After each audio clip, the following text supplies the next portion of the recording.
Hello student, welcome to Pratibha academy classes. मैं प्रतिभा सिंह।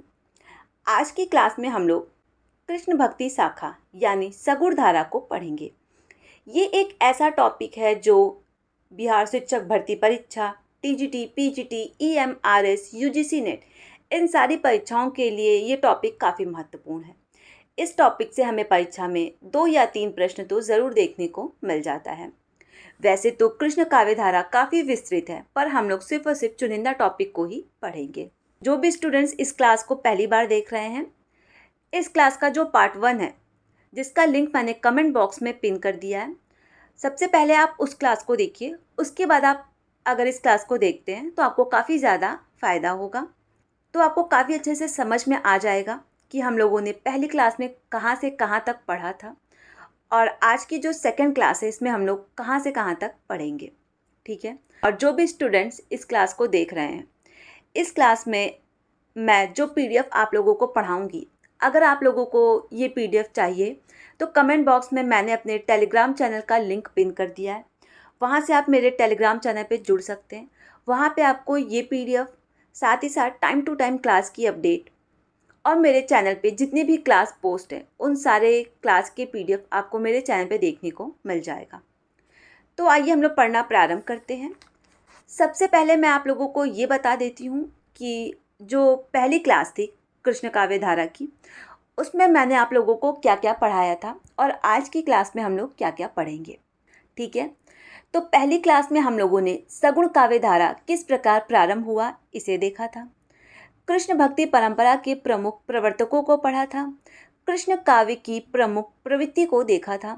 उसके बाद कृष्ण काव्य धारा में जो रीति तत्वों का समावेश है उसको पढ़ा था। प्रेममयी भक्ति कृष्ण कवियों में जीवन के प्रति जो आवश्यक राग और रंग, प्राकृतिक चित्रण, अलंकार और छंदों का जो सुंदर प्रयोग किया गया है उसको हम लोगों ने काफ़ी अच्छे से पढ़ा था। साथ ही साथ सूरदास का जन्म कब हुआ, उनकी कुछ महत्वपूर्ण रचनाएं और सूरदास के विषय में आलोचकों के जो महत्वपूर्ण कथन थे, इन सारे टॉपिक को मैंने पहली क्लास में आप लोगों को काफ़ी अच्छे से पढ़ा दिया था। और आज की क्लास में हम लोग क्या क्या पढ़ेंगे ये भी मैं आप लोगों को बता देती हूँ। तो आज की क्लास में हम लोग देखेंगे सूरदास की रचनाओं की 1-2 विशेषता बची रह गई थी, उसको पढ़ेंगे। उसके बाद नंददास की जो भी महत्वपूर्ण रचनाएँ हैं उसको पढ़ेंगे और हित हरिवंश की रचनाओं को देखेंगे। मीराबाई को पढ़ेंगे, रसखान को पढ़ेंगे। उसके बाद भ्रमर गीत किस प्रकार प्रारंभ हुआ, भ्रमर गीत की क्या विशेषता है, इन सारे टॉपिक को काफ़ी अच्छे से कंप्लीट करेंगे। तो आइए हम लोग पढ़ना प्रारंभ करते हैं। अब हम लोग पढ़ेंगे सूरदास की रचनाओं की कुछ विशेषता जो बची रह गई थी। ठीक है। सूरदास जी को खंजन नयन, भावाधिपति, वात्सल्य रस का सम्राट, जीवन उत्सव का कवि आदि के नाम से भी पुकारा जाता है। और काफ़ी महत्वपूर्ण लाइन है क्योंकि परीक्षा में इसी प्रकार के प्रश्न पूछे जाते हैं। परीक्षा में प्रश्न पूछ दिया कि वात्सल्य रस का सम्राट किसे कहा जाता है, तो आपको पता होना चाहिए कि सूरदास को वात्सल्य रस का सम्राट कहा जाता है। ठीक है। आगे देखिए, हिंदी साहित्य जगत में भ्रमर गीत परंपरा का समावेश सूरदास द्वारा ही किया हुआ माना जाता है। अब है आचार्य रामचंद्र शुक्ल का एक कथन जो काफ़ी महत्वपूर्ण है। जिस भी कथन में आचार्य रामचंद्र शुक्ल और हजारी प्रसाद द्विवेदी आ जाते हैं, वो कथन अपने आप में ही काफ़ी महत्वपूर्ण हो जाता है, तो आप उसे स्पेशली ध्यान में रखा करें। सूरदास की भक्ति पद्धति का मेरुदंड पुष्टि मार्ग ही है। ठीक है, काफ़ी महत्वपूर्ण है, आप इसे ध्यान रखिएगा। नंददास का जन्म 1533 ईस्वी में हुआ था और इनका मृत्यु 1583 ईस्वी में हुआ था। नंददास कृष्ण भक्ति शाखा के महत्वपूर्ण कवियों की सूची में शामिल है। अष्टछाप के कवियों में नंददास का स्थान काव्य, सौष्ठव और भाषा की दृष्टि से सूरदास के बाद आता है। साहित्य की दृष्टि से अष्टछाप के कवियों में सूरदास के बाद नंददास का स्थान आता है, जैसा कि मैंने आप लोगों को अभी बताया। उनकी कुछ रचनाएं हैं। पहला है अनेकार्थ मंजरी। ठीक है। अब कुछ चीज़ को आप नोट डाउन कीजिए, पेन और कॉपी लेकर बैठिए और कुछ चीज़ें आप साथ ही साथ नोट डाउन भी करते जाइए। पहला है अनेकार्थ मंजरी। ठीक है। जो इनकी अनेकार्थ मंजरी रचना है, इसमें 228 कितने 228 पदों की संख्या शामिल है। साथ ही साथ इनकी जो अनेकार्थ मंजरी रचना है ये पर्याय कोश है। ठीक है, आगे देखिए मान मंजरी। मान मंजरी इनका अमर कोश के आधार पर लिखा गया पर्याय कोश है। ठीक है, अब देखिए रस मंजरी। रस मंजरी में इनके 27 पदों का चित्रण हमें देखने को मिलता है। रस मंजरी रचना में नायिका भेद का चित्रण किया गया है। ठीक है, उसके बाद है रूप मंजरी। तो आप लोग नोट डाउन कीजिए कि जो इनकी रूप मंजरी रचना है ये लघु प्रेमाख्यान काव्य है। विरह मंजरी, जिसमें नायिकाओं का विरह वर्णन, इसमें 12 मास का चित्रण भी हमें देखने को मिलता है। उसके बाद है प्रेम 12 खड़ी श्याम सगाई। श्याम सगाई में श्यामा और श्याम की सगाई का चित्रण हमें देखने को मिलता है। सुदामा चरित्र, इस रचना में श्रीमद् भगवत गीता की कथा पर आधारित सुदामा कृष्ण के साख्य भावना का वर्णन हमें देखने को मिलता है। रुक्मणी मंगल, जिसमें विवाह काव्य का वर्णन किया गया है। आगे देखिए भंवर गीत। भंवर गीत में 216 कितने 216 पदों का संकलन नंददास ने किया है। जो भंवर गीत रचना है, इस रचना में सगुण और निर्गुण पर आधारित गोपी और उद्धव के संवाद का चित्रण हमें देखने को मिलता है। रसा पंचाध्यायी रोला छंद में लिखा गया है। ठीक है, किस में लिखा गया है? रोला छंद में। आप इसे नोट डाउन कीजिएगा। वियोगी हरि ने इसे हिंदी का गीत गोविंद कहा है। वेरी इंपॉर्टेंट कि वियोगी हरि ने हिंदी का गीत गोविंद किसे कहा है, तो वो कहा है रसा पंचाध्यायी को। ये प्रश्न परीक्षा में पूछा भी जा चुका है।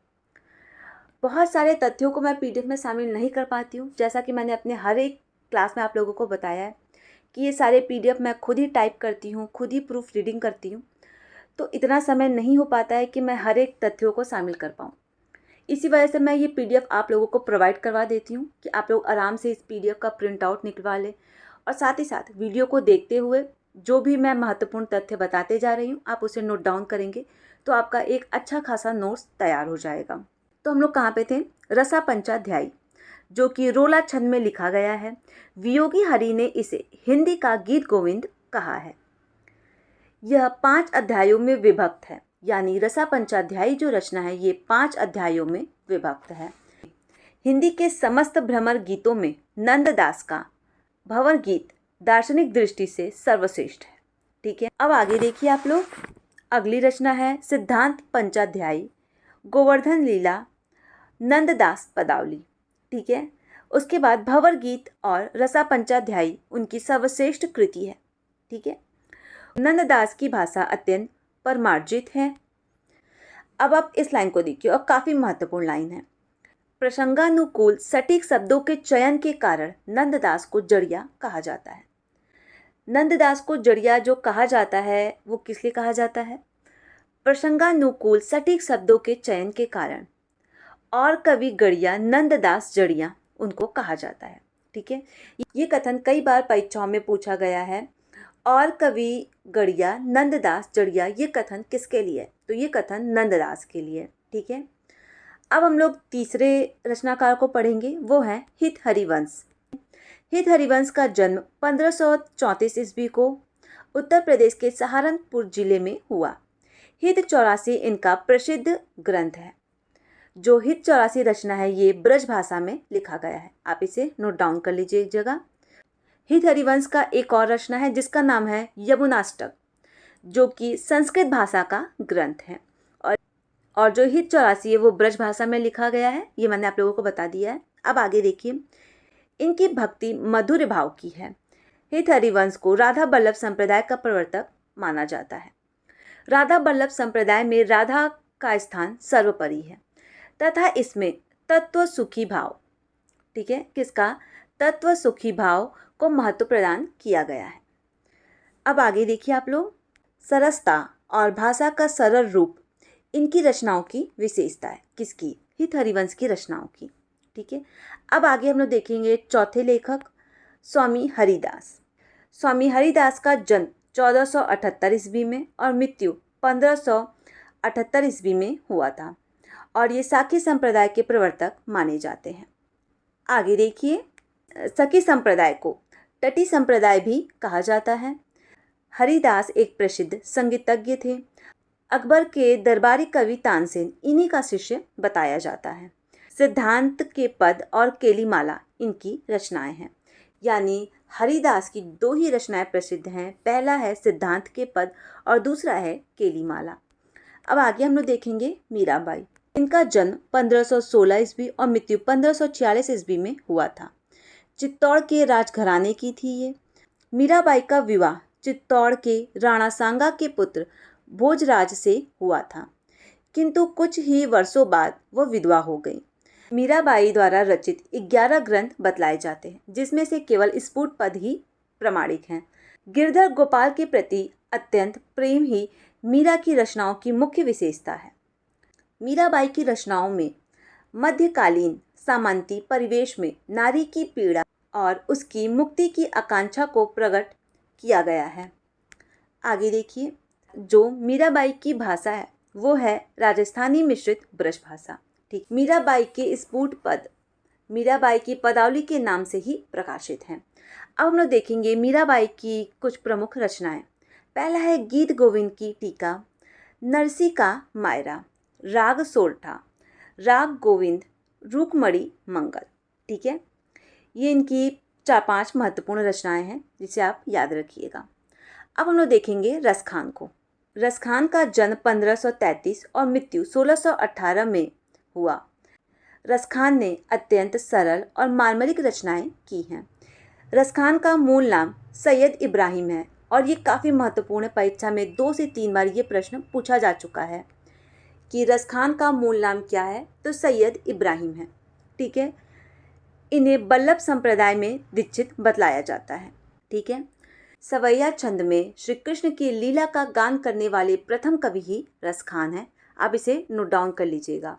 ठीक है, एक बार मैं फिर से रिपीट कर देती हूँ। सवैया छंद में श्री कृष्ण की लीला का गान करने वाले प्रथम कवि रसखान ही हैं। तो अब हम लोग देखेंगे रसखान की कुछ महत्वपूर्ण रचनाएं। पहला है सुजान रसखान। सुजान रसखान में 181 सवैये, 17 कवित, 12 दोहे और 4 सोरठा शामिल है। कुल मिलाकर 214 छंदों का प्रयोग इनकी इस रचना में किया गया है। उसके बाद है प्रेम वाटिका। अब जो इनकी प्रेम वाटिका रचना है ये 63 दोहे का लघु काव्य कृति है। ठीक है, आप इसे ध्यान रखिएगा। जो दान लीला रचना है इनकी ये 11 छंदों का खंड काव्य है। अष्टयाम रचना में श्री कृष्ण की दिनचर्या का वर्णन किया गया है और ये प्रश्न कई बार परीक्षा में पूछा गया है कि जो अष्टयाम रचना है उसमें किस प्रकार का चित्रण किया गया है। तो इसमें कृष्ण के दिनचर्या का वर्णन हमें देखने को मिलता है। और जो रसखान है ये द्वैतवाद दर्शन मत से प्रभावित है। रसखान मुस्लिम होकर भी इन्होंने कृष्ण भक्ति परक रचनाएं लिखी। यह उनकी उदारता का ही परिणाम है। अब हम लोग देखेंगे रसखान के विषय में आलोचकों के कुछ महत्वपूर्ण कथन। क्योंकि जिस प्रकार परीक्षा का पैटर्न आए दिन बदल रहा है उस हिसाब से हिंदी साहित्य की परीक्षाओं में कथन से कई सारे प्रश्न पूछे जाते हैं। तो पहला कथन है आचार्य रामचंद्र शुक्ल द्वारा लिखा गया है और कृष्ण भक्तों के समान इन्होंने कृष्ण काव्य का आश्रय ना लेकर कवित सवैयों में अपने सच्चे प्रेम की व्यंजना की है।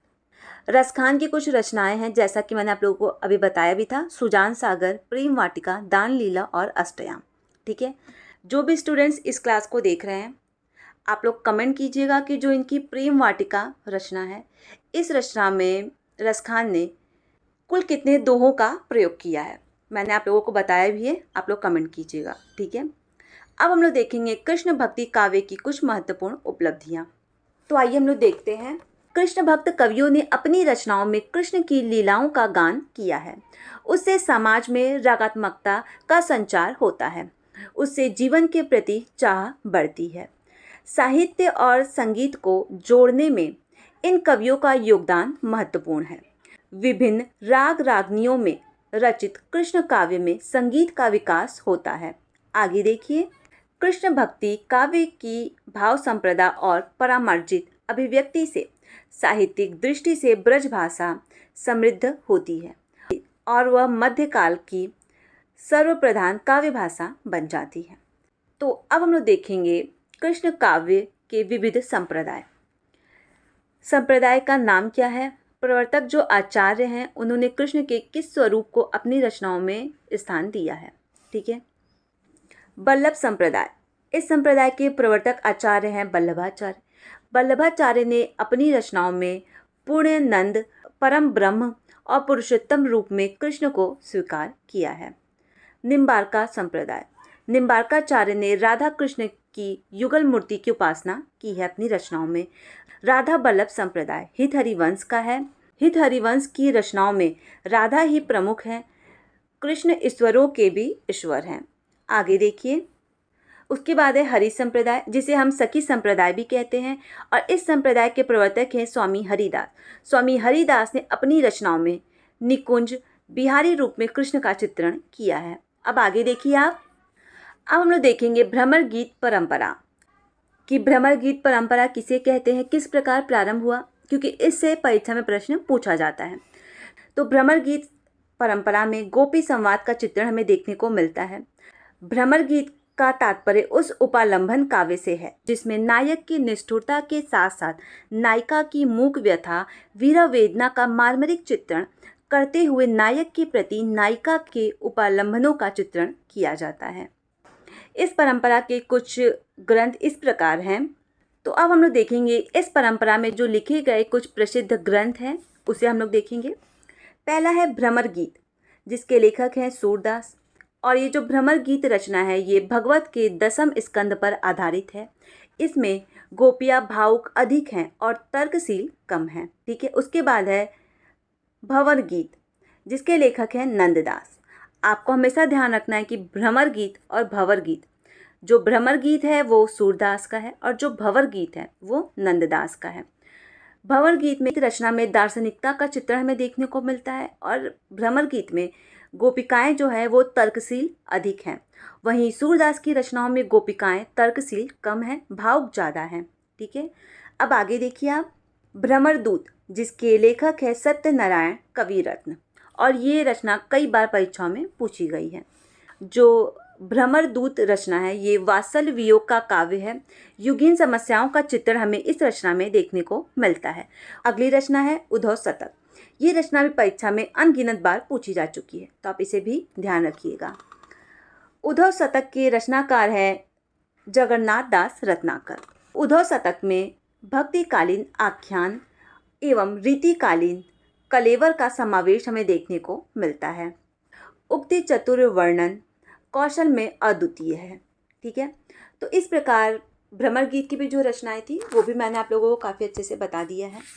तो इस प्रकार मैंने सगुण काव्यधारा, जिसे हम कृष्ण काव्यधारा भी कहते हैं, वो मैंने काफ़ी अच्छे से जितने भी महत्वपूर्ण तथ्य थे जिनसे परीक्षा में प्रश्न पूछे जा सकते हैं वो सब काफ़ी अच्छे से मैंने आप लोगों को पढ़ा दिया है।